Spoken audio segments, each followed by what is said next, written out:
মেথি দানা খাওয়ার সময় আমাদের মধ্যে অনেকেই একটা বড় ভুল করে বসে। সেটা হলো যে মেথি দানা ভেজানো জলটা খেয়ে নেয়, কিন্তু মেথি দানাটাকে আর খায় না। এটা কিন্তু একটা বড় ভুল।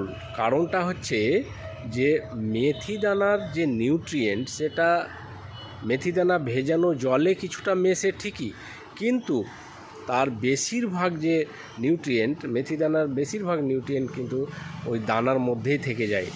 তো কী করে, যখন মেথি দানার জলটা খেয়ে নেওয়া হয়, মেথি দানাটা না খায়, তাহলে কি হয় যে তার পুরোপুরি যে বেনিফিট মেথি দানার, সেটা কিন্তু পাওয়া যায় না। তার জন্য সঠিক প্রসেসে মেথি দানা কিন্তু খাওয়াটা অত্যন্ত জরুরি।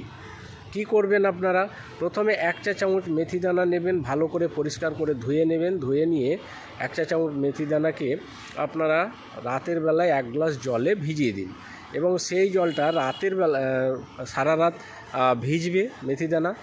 এবং সকালবেলায় কি করবেন, আপনারা খালি পেটে মেথি দানা সহ জলটা খেয়ে নেবেন।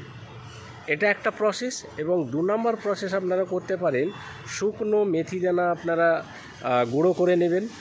এবার এই গুঁড়ো মেথি দানা 1 চা চামচ করে নিয়ে 1 গ্লাস গরম জলে ভিজিয়ে দিন 10 মিনিটের জন্য, এবং সেই জলটাও খালি পেটে, সকালবেলায় হোক দুপুরবেলায় হোক, খালি পেটে আপনারা খেয়ে নিন। আরও একটা আপনারা প্রসেসে খেতে পারেন, সেটা হচ্ছে 1 চা চামচ মেথি দানা আপনারা জলে ফুটিয়ে নিন। জলে ফুটিয়ে নিয়ে সেটাকে ছেঁকে নিন, এবং চায়ের মতো করে সিপ সিপ করে মেথি দানাটা খালি পেটে আপনারা খেতে পারবেন।